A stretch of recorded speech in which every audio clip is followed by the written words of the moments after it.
জয় শীতলা মায়ের জয়। শীতলা মা সবার মঙ্গল করুক, ভালো করুক, এই কামনাই করি। হ্যালো এভরিওয়ান, কেমন আছো সবাই? আশা করি ভালো আছো, সুস্থ আছো। আমরাও বেশ ভালো আছি। আমার চ্যানেলের নতুন একটি ভিডিওতে সবাইকে ওয়েলকাম। আশা করি ভিডিওটি ভালো লাগবে, তাই সম্পূর্ণ ভিডিও দেখার অনুরোধ রইল। আজ হচ্ছে শনিবার, এখন বাজে সকাল 7টা। সবাইকে গুড মর্নিং জানিয়ে ভিডিওটা স্টার্ট করছি। মেয়ে সকালবেলা ঘুম থেকে উঠে নিজে হাত মুখ ধুয়ে ফ্রেশ হয়ে তারপরে হচ্ছে ড্রয়িং করতে বসেছে। ওর হচ্ছে সামনে মাসের ড্রয়িংয়ের পরীক্ষা আছে, তো ড্রয়িংয়ের হোমওয়ার্কটাকে ও শেষ করছে, আর ওটাই হচ্ছে আমি আসবে, তো যার কারণে ওই ড্রয়িংটা করছে। তো আমি আর মা হচ্ছে শনিবার, তার জন্য হচ্ছে শীতলা মন্দিরে মায়ের পুজো দিতে এলাম। আর বোন স্বপ্ন দেখেছিল আমি আর মা নাকি শীতলা ঠাকুরকে পুজো করছি, তো সেই কারণে। আর জয় শীতলা মা সবার মঙ্গল করুক, সবার ভালো করুক, এই কামনাই করি। শীতলা মন্দিরে এসে প্রথমে মা ঘরটাকে ঝাড়ু দিয়ে পরিষ্কার করে নিল, তারপরে হচ্ছে গ্লাসটা ধুয়ে গ্লাসের মধ্যে জল দিয়ে তারপরে হচ্ছে শীতলা মাকে সিঁদুর পরাচ্ছে। আর শীতলা পূজা করতে এসে প্রথমে কপালে সিঁদুর, শাখা পলার মধ্যে সিঁদুর, ঘটে সিঁদুর দিয়ে দিল, তারপরে হচ্ছে ফুল বেলপাতা সব কিছু দিচ্ছে। আর আমাদের বাড়ির সামনেই হচ্ছে মন্দির, আর বাড়ির সামনে অনেক মন্দির আছে। মানে বাঙালির যত ফেস্টিভ্যাল, যত অনুষ্ঠান হয় 12 মাসে 13 পার্বণের সমস্ত মন্দির এখানে। শুধু একটাই মন্দিরের অভাব, সেটা হচ্ছে রাম মন্দির। তো রাম মন্দিরের তো আগে প্রচলন তেমন ছিল না, তো যার কারণে ছেলে পেলে তেমন একটা মাথার মধ্যে ছিল না হিড়িক। তো এখন রাম মন্দির মানে রাম সংক্রান্ত যত হচ্ছে প্রচলন হয়েছে, তো ছেলে পেলের মাথার মধ্যে হিড়িক বা উদ্যোগ উঠেছে যে ওরা একটা রাম মন্দির করবে, যে কর্নারটা ফাঁকা আছে ওই কর্নারটার মধ্যে। তো মা আর আমি পুজো দিয়ে বাড়ি যাব। বাড়ি গিয়ে আজকে হচ্ছে শনিবার, তো শনিবারে আর নিরামিষ কোনো কিছু রান্না না করে একবারে খিচুড়ি করব। তো খিচুড়ির জন্য আমি সমস্ত কিছু এখানে নিয়ে রেখেছি, ডাল সবজি কেটে রেখেছি, চাল, তারপরে হচ্ছে যা ফোড়নে দিব সব কিছু। তো কড়াইটাকে গ্যাসের ওভেনে বসিয়ে দিলাম, আর এদিকে আদাটাকে থেতো করে নিচ্ছি, কারণ আদা থেতো করা ছিল না। আদা ছুলে শুধু হেমলদস্তার মধ্যে রেখে তারপরে পুজো করতে গেছিলাম। আর আমাদের ওখানে যে যত মন্দির আছে, একদিন আমি তোমাদের সব মন্দির ঘুরে দেখাবো, তাহলে বুঝতে পারবে যে কতগুলো মন্দির এখানে আছে। তোমরা শুধু আঙুল ধরে ধরে গুনবে। তো যাই হোক, কড়াইটা গরম হয়ে গেছে, তার মধ্যে তেল দিয়ে দিলাম, আর তেলের মধ্যে হচ্ছে মুগ ডালটাকে দিয়ে দিলাম। মুগ ডালটা আগে একটু ভেজে তুলে রাখলে তাহলে খিচুড়িটা বেশি টেস্ট হয়, আমার মনে হয় তাই। তো তারপরে হচ্ছে ডালটা নামিয়ে তারপরে এদিকে বাদামটাকে ভেজে নিচ্ছি। আর খিচুড়ির মধ্যে বাদাম না দিলে খিচুড়ি একেবারে অসম্পূর্ণ মনে হয়।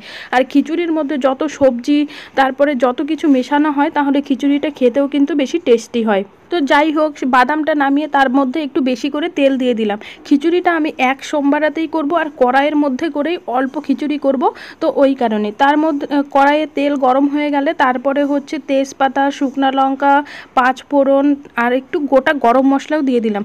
সব মশলাগুলো যখন ভাজা ভাজা হয়ে গেছে তখন আদা থেঁতোটাকে দিয়ে দিলাম। এবার আদা থেঁতোটা হয়ে যাবার পর তারপরে এর মধ্যে সবজিগুলোকে দিয়ে দিব, কারণ এক সোমবারেই করবার সবজিগুলো তো তাহলে আর কোনো ভাজাভাজি করা হচ্ছে না। এখন যদি ভেজে না দেই তাহলে সবজিটা শুধু খিচুড়ির সঙ্গে সিদ্ধই হবে, আর সিদ্ধ সবজির থেকে একটু ভাজা ভাজা করে তারপরে সিদ্ধ হলে সবজিটা খেতে বেশি টেস্ট লাগে, ওই কারণে। তারপরে হচ্ছে সবজিটা যখন তেলে ভাজা ভাজা হয়ে গেছে তার মধ্যে আমি চাল দিয়ে দিলাম। চালটাকে ধুয়ে ওদিকে ঝরা দিয়ে দিয়েছিলাম, তো যার কারণে চালের মধ্যে বেশি একটা জল নেই। তার মধ্যে আবার ভাজা হচ্ছে মুগ ডাল আর ভাজা বাদামটাও দিয়ে দিলাম। এবার পরিমাণ মতো হলুদ আর পরিমাণ মতো লবণ দিয়ে দিব। যারা খিচুড়িটা একটু মিষ্টি মিষ্টি পছন্দ করো তারা চিনি দিতে পারো, কিন্তু আমি আজকে কোনো চিনি দিচ্ছি না। খিচুড়ি কিন্তু বাতাসার সঙ্গে গুলে খেতে আমার কাছে বেশি ভালো লাগে।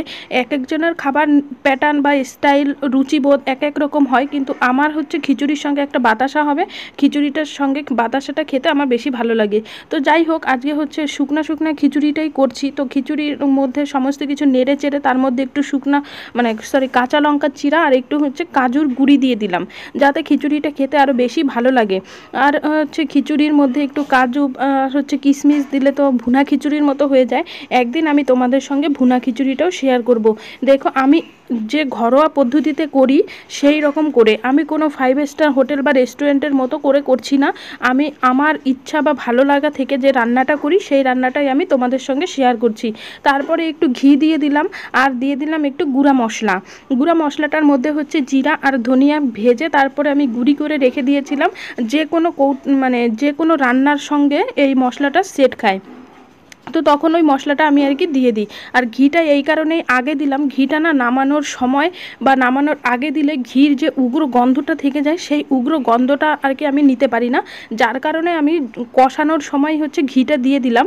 তারপরে হচ্ছে দিলাম আমি গরম জল, সাইডেই আমি গরম জলটাকে বসিয়েছিলাম, গরম জল ওখানে ফুটে গেছিলো, যার কারণে চালের মধ্যে জলটা ঢালার সঙ্গে সঙ্গে দেখো জলের ববলিন উঠে গেছে।